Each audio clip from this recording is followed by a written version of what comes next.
అతను gold jewellery మొత్తం ఆ సెకండ్ టీమ్కి హ్యాండ్ ఓవర్ చేసుకొని అక్కడ బైక్ కూడా హ్యాండ్ ఓవర్ చేసుకొని వీళ్ళు బై వాక్ నియర్ బై స్టేషన్కి వచ్చి అక్కడ నుంచి పాడిపోయారు. So that was the escape route followed by these people. Now దీంట్లో ఇప్పుడు వరకు ఇన్వెస్టిగేషన్ ప్రకారం టోటల్ 13 అక్యూస్కి ఐడెంటిఫై చేయడం జరిగింది. కానీ అందరికీ డీటెయిల్స్ మేము షేర్ చేయము. They are gang members, they provide logistic support and other kind of support, and still hot pursuit is going on to arrest these people. మొత్తం అరెస్ట్ అయిన తర్వాత only this details will be shared. ఇప్పటి వరకు seize అయిన ప్రాపర్టీలో cash 51,000, 2 mobile phones, 2 SIM cards and వాళ్ళు use చేసిన fake Aadhaar card sheet చేయడం జరిగింది. ఇది కాకుండా అఫెన్స్లో యూజ్ అయిన బైక్ ఆల్రెడీ ధర్మపూర్లో అది మనకి రికవరీ అయింది. ఇది కాకుండా అదర్ థింగ్స్ కూడా చిన్న చిన్న రికవరీ అయింది. దీన్ని నేను ఎక్స్ప్లెయిన్ చేస్తాము. Details of accuse I already shared.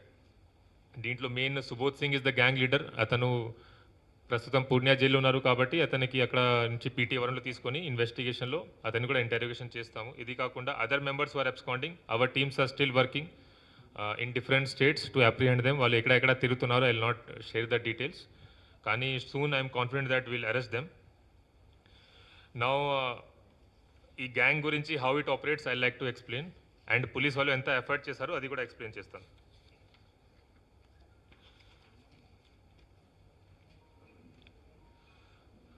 This gang leader Subodh Singh, he operates from Bihar, కానీ he has spend lot of time in other jails also.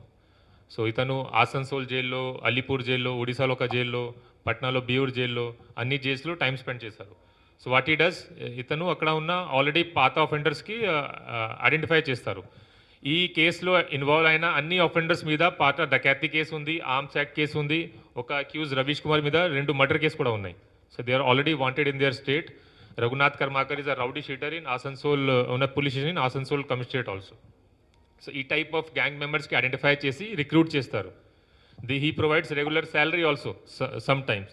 ఇట్లా ఆఫెన్స్ అయిన తర్వాత, మంచి అయిన తర్వాత, ఫర్ ఎగ్జాంపుల్ ఈ ఆఫెన్స్లో పెద్దగా వాళ్ళు చేయలేదు ఎందుకంటే మధ్యలో ఫైరింగ్ అయింది. So for them it's a operation failure. వాళ్ళు ఆపరేషన్ ప్రకారం ఇది ఫెయిల్ అయింది because very less gold they were able to steal. కానీ మంచి చేస్తే 15% ఇన్సెంటివ్ కూడా ఇస్తారు. ఇట్లా గ్యాంగ్లో పని నడుస్తుంది. నా strictly they follow need to know basis. Need to know basis ఏంటి అంటే ఆ గ్యాంగ్లో ఎవరైనా పని చేస్తున్నారో వాళ్ళకి వేరే వాళ్ళ గురించి ఐడెంటిటీ తెలియదు. ఫర్ ఎగ్జాంపుల్ ఈ గ్యాంగ్లో ఫస్ట్ టీం 5 మెంబర్స్ వచ్చారు. ఆ 5 మెంబర్స్కి ఫేక్ నేమ్స్ ఇచ్చారు. వాళ్ళకి ఫేక్ ఆధార్ కార్డ్స్ ఇచ్చారు. ఆ ఆధార్ కార్డులో ఉన్న నేమ్స్ మాత్రమే వాడాలి.